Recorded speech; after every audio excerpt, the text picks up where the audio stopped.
All right, let's talk about this absolutely hilarious stage play by Tom Erb called Sunset Swing. Seriously, it's this fantastic look at what happens when a perfectly quiet suburban life gets a very, very loud wake-up call. We're going to break this whole thing down, one scandalized moment at a time. So at the very heart of the story, you've got this classic culture clash. In one corner, we have Frank and Claire Jones. Think predictable, respectable, pillars of the community. Their biggest drama is the state of their petunias. And in the other corner, their new neighbors, Mike and Karen Phillips, who bring the chaos, the key parties, the all-night racket, the whole shebang. You can just feel the collision course they're on, right?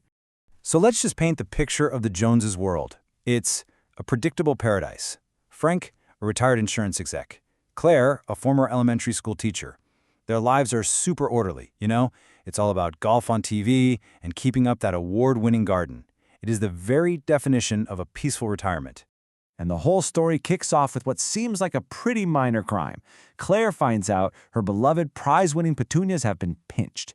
Now, what's so funny here is that her suspicion immediately lands on the new neighbors, not because of any proof, but just because of the dreadful banging and noises from their house. This little garden grievance, it's the tiny thread that unravels absolutely everything. And so begins the Great Petunia Investigation, which leads the Joneses to a discovery that is going to shatter their quiet little suburban life forever. The play does a great job of building this suspense. At first, Frank's like, whatever, but Clara is convinced something is up. You've got these weird noises, the late hours, it's all adding up. So what in the world is actually going on over at the Phillips place? And there it is. Boom. After Claire Mark is over and has a direct confrontation with the totally unapologetic Karen Phillips, she comes back just completely flustered with this unbelievable truth. It's not loud music. It's not late-night TV. It is, in her words, a swinger's den. The scandal has officially landed on the cul-de-sac. And it turns out, this isn't just some casual thing. Oh no, it's an organized club operating right next door. And it has the most amazing, audacious name you can imagine. The Trapeze Club.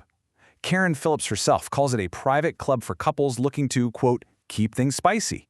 You can just picture the Joneses trying to compute this information. So this discovery immediately causes a little rift between Frank and Claire.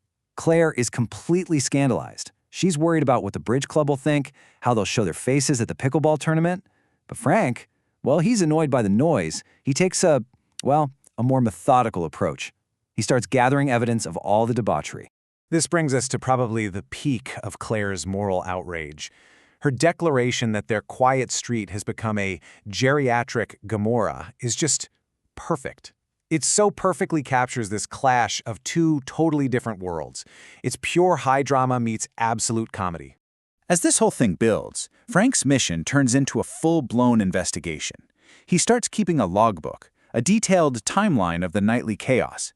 He's documenting everything from eccentric name-calling to repetitive percussive noises, and even escalating howls. He is building his case, and the details are just priceless. The next morning, the evidence isn't just sounds anymore, it's physical. The aftermath of the party next door has spilled into Frank's yard, and the things he finds are hilariously specific. A walker bent into a pretzel shape, empty tubes of Bengay, a copy of 50 Shades of Grey Hair. Not to mention personal items from other neighbors. The scale of this party is becoming undeniable. Okay, now this is where the story takes a really fascinating turn. While Frank is busy playing detective, trying to stop the madness, Claire's horror starts to change. Slowly, reluctantly, it starts to morph into what the script calls a titillating curiosity. The scandal is no longer just a threat, it's starting to sound alluring. And this change in Claire is really fueled by neighbors like Amy who are already in the club. Amy describes the activities in the most scandalous and honestly enticing way. She frames a wild pool party as a water aerobics for advanced practitioners class. This quote just shows you how the club's magic is starting to work. And this is the moment of truth for Claire. You know, her tennis elbow has been acting up, they are talking about the health benefits, and her curiosity just gets the better of her. She decides to see for herself what all the fuss is about. She's crossing a threshold, and there is no going back. So just as Claire gives in to her curiosity, Frank makes a shocking discovery of his own. He's alone, surrounded by the party debris, and he picks up this newsletter called Swinging Seniors Monthly, and he sees a very familiar face on the cover. It's his own mother. And she's not just a member of this scene, she's clearly a star performer. The scandal just got intensely personal. This leads us to the play's absolutely wild climax, the golden years gone wild spectacular. What started as this secret little club has now turned into a full-on, circus-like variety show. The entire community, including the once horrified Joneses, has completely embraced the chaos.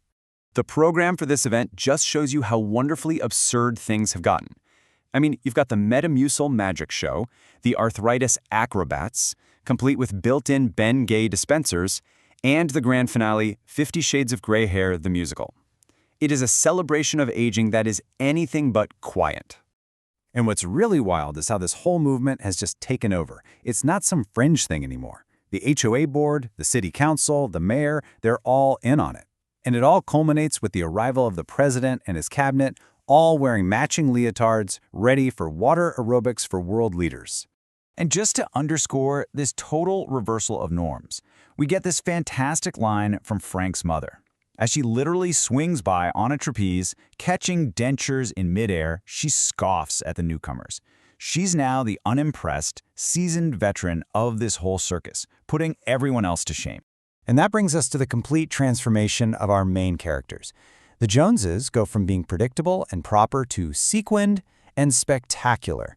Frank swaps his manicured lawn for a Magic Mike costume, and their idea of a quiet retirement is replaced by a belief in the constitutional right to party. It's just a joyful, pandemonium-fueled journey. This quote from Karen, which she delivers right at the climax, just perfectly sums up the play's hilarious and heartwarming theme.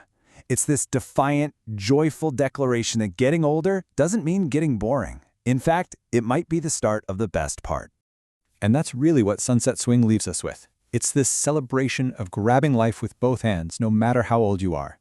It challenges all our ideas about retirement and what's proper, and it asks a really great question. What if we've been looking at the golden years all wrong? A really memorable and fun thought to end on.